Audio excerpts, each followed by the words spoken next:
Assalamualaikum warahmatullahi wabarakatuh. Apa kabar Bapak Ibu guru hebat? Perkenalkan, saya Kiki Daniawati, CGP Angkatan 9 Kabupaten Lampung Tengah. Di sini saya akan menyampaikan koneksi antar materi modul 1.3. Seperti kita ketahui, pendidikan adalah memberi tuntunan terhadap segala kekuatan darurat yang dimiliki anak agar ia mampu mencapai keselamatan dan kebahagiaan yang setinggi-tingginya, baik sebagai seorang manusia maupun sebagai anggota masyarakat. Dalam mewujudkan pendidikan, guru memiliki peran menjadi pemimpin pembelajaran, menjadi coach bagi guru lain, mendorong kolaborasi, dan mewujudkan kepemimpinan murid. Seorang guru berperan dalam membentuk pelajar Pancasila. Guru berperan untuk mendidik, mengajar, membimbing, mengarahkan, dan melatih para peserta didik untuk menjadi pribadi yang berkarakter. Seorang guru berperan penting dalam membentuk pelajar Pancasila. Pelajar Pancasila adalah wujud pelajar Indonesia sebagai pembelajar sepanjang hayat yang mempunyai kompetensi global dan berperilaku sesuai dengan nilai-nilai Pancasila. Profil pelajar Pancasila meliputi beriman, bertakwa kepada Tuhan Yang Maha Esa dan berakhlak mulia, berkebinekaan global, bergotong royong, kreatif, bernalar kritis, dan mandiri. Untuk dapat menjalankan peran sebagai seorang guru dalam mewujudkan filosofi Ki Hajar Dewantara dan profil pelajar Pancasila, maka seorang guru perlu memiliki visi yang kuat sebagai seorang pendidik. Visi adalah harapan atau tujuan yang ingin kita capai. Visi seorang pendidik adalah masa depan murid, dan masa depan murid adalah masa depan bangsa Indonesia. Untuk dapat mencapai visi dan melakukan perubahan, kita dapat menggunakan paradigma berpikir inquiry apresiatif. Inquiry apresiatif adalah filosofi dan landasan berpikir tentang perubahan yang berfokus pada upaya kolaboratif untuk menemukan kekuatan, keunggulan, atau hal baik maupun hal positif dalam diri seseorang maupun organisasi atau lembaga. Inquiry apresiatif dapat kita manfaatkan untuk melakukan perubahan di sekolah. Kita dapat menggali kelebihan, kekuatan, atau hal positif yang dimiliki siswa, guru, dan sekolah untuk mewujudkan sebuah perubahan. Kita dapat membuat sebuah prakarsa perubahan untuk meningkatkan kualitas layanan pendidikan di sekolah yang berpihak pada murid sehingga tercipta well-being pada murid.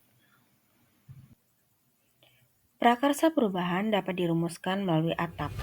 A adalah awal atau aset, yaitu kekuatan, aset, dan potensi sekolah yang teridentifikasi dapat meningkatkan kualitas pembelajaran. T adalah tantangan, yaitu keresahan yang perlu dilampaui demi mewujudkan harapan atau mencapai visi. A adalah aksi, yaitu kontribusi individu pendidik yang dapat dimanfaatkan untuk mewujudkan visi. P adalah pembelajaran, yaitu pembelajaran bermakna atau adab kebiasaan yang diharapkan tumbuh dan melekat hingga dewasa.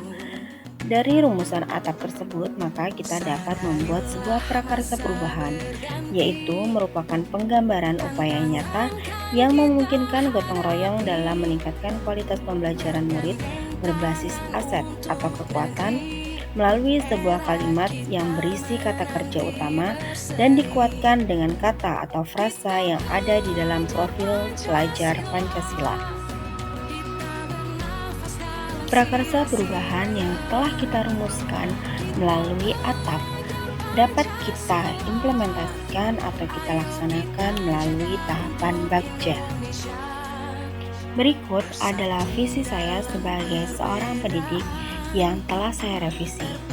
Visi saya adalah terwujudnya generasi yang unggul dalam Imtek, berwawasan global dan memiliki profil pelajar Pancasila sehingga mampu hidup bahagia sebagai diri sendiri dan bagian dari masyarakat.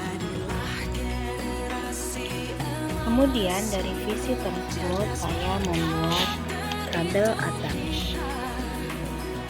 Aset yang saya miliki atau yang sekolah saya miliki adalah setiap siswa memiliki karakteristik yang beragam.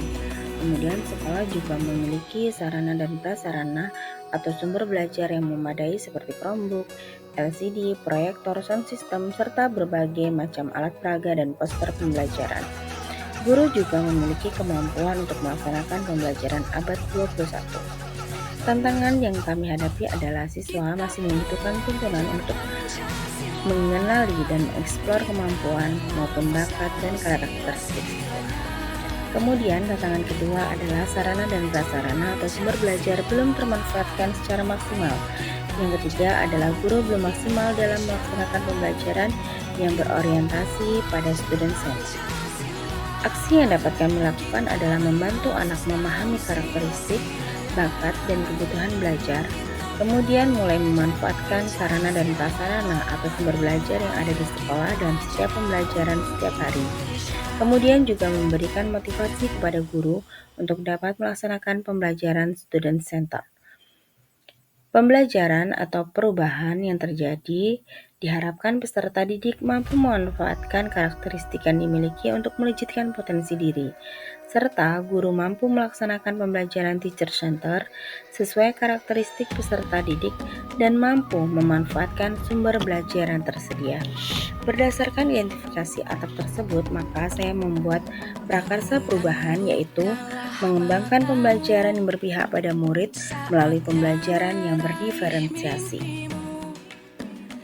Untuk dapat melaksanakan prakarsa perubahan tersebut, maka saya menggunakan BAKJA. Yang pertama adalah buat pertanyaan. Pertanyaan pertama adalah apa yang dilakukan untuk mengembangkan pembelajaran yang berdiferensiasi.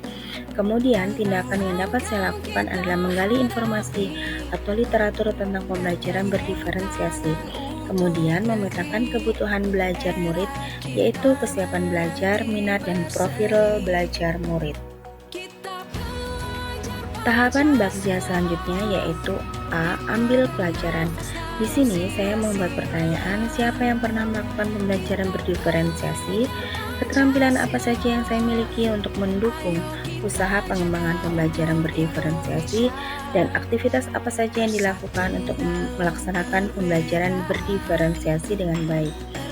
Nah, dari pertanyaan tersebut, saya dapat membuat tindakan atau penyelidikan yang perlu dilakukan untuk menjawab pertanyaan tersebut, yaitu mencari contoh nyata bagaimana pelaksanaan pembelajaran berdiferensiasi, baik itu melalui wawancara, korespondensi, menggali literatur baik secara mandiri maupun kolaborasi. Kemudian saya juga melakukan wawancara atau survei pendapat rekan sejawat kelas sekolah, murid, orang tua. Selanjutnya adalah melakukan in-house training atau workshop tentang pembelajaran berdiferensiasi serta mengadopsi berbagai praktik baik yang dilakukan oleh para guru. Tahapan selanjutnya yaitu gali mimpi. Pada tahapan ini saya membuat beberapa pertanyaan, diantaranya apa kebiasaan-kebiasaan baru yang saya bayangkan dari pembelajaran yang telah berlangsung, bagaimana perasaan saya dan murid setelah melaksanakan pembelajaran berdiferensiasi, dan apa saja hal baru yang bisa saya lakukan setelah dapat mengembangkan pembelajaran berdiferensiasi. Untuk menjawab pertanyaan tersebut, saya membuat daftar tindakan atau penyelidikan, diantaranya adalah membuat deskripsi sikap saya dalam merespon kesalahan anak melalui survei. Misalnya, saya lebih sabar dalam menuntun anak dalam pembelajaran sesuai dengan karakteristik. Yang kedua adalah saya akan memajang hasil karya atau produk hasil pembelajaran berdiferensiasi di kelas sebagai bentuk apresiasi kepada murid. Kemudian yang ketiga adalah membuat daftar keterampilan baru dan menuliskan hal-hal baru yang telah saya dapatkan. Tahapan selanjutnya adalah jabarkan rencana. Pertanyaan yang dapat saya buat adalah, apa langkah paling sederhana yang bisa dilakukan untuk mengembangkan pembelajaran berdiferensiasi? Apa langkah terobosan yang bisa dilakukan untuk menguatkan praktik pembelajaran di kelas? Dan bagaimana mengukur kemajuan pembelajaran berdiferensiasi? Tindakan atau penyelidikan yang dapat dilakukan yaitu membuat rencana pelaksanaan pembelajaran, melaksanakan asesmen awal untuk memetakan murid, dapat dengan membuat daftar pertanyaan untuk berdialog dengan murid. Kemudian melakukan dialog bersama kepala sekolah dan guru mengenai kegiatan penguatan seperti ajang kulminasi pembelajaran, P5 maupun panen karya. Selanjutnya adalah membuat rubrik penilaian dan lembar observasi keterlaksanaan rencana pembelajaran.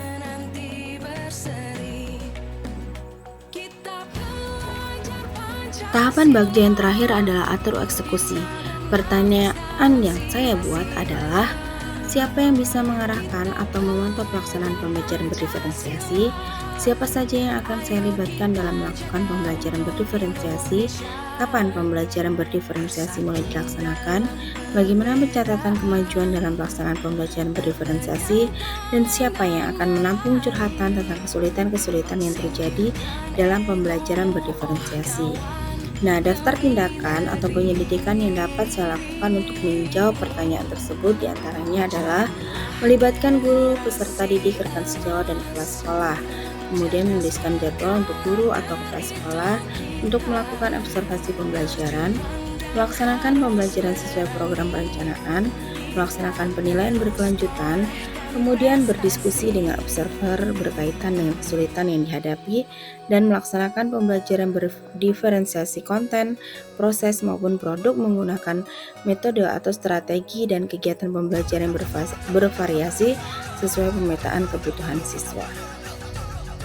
Jadi, untuk melaksanakan pendidikan dan mencapai tujuan pendidikan, kita memerlukan sebuah visi. Visi dapat kita rumuskan dalam sebuah prakarsa perubahan, di mana prakarsa perubahan itu dapat kita lakukan melalui tahapan bagja. Demikian yang dapat saya sampaikan. Salam guru penggerak, tergerak, bergerak, menggerakkan. Wassalamualaikum warahmatullahi wabarakatuh.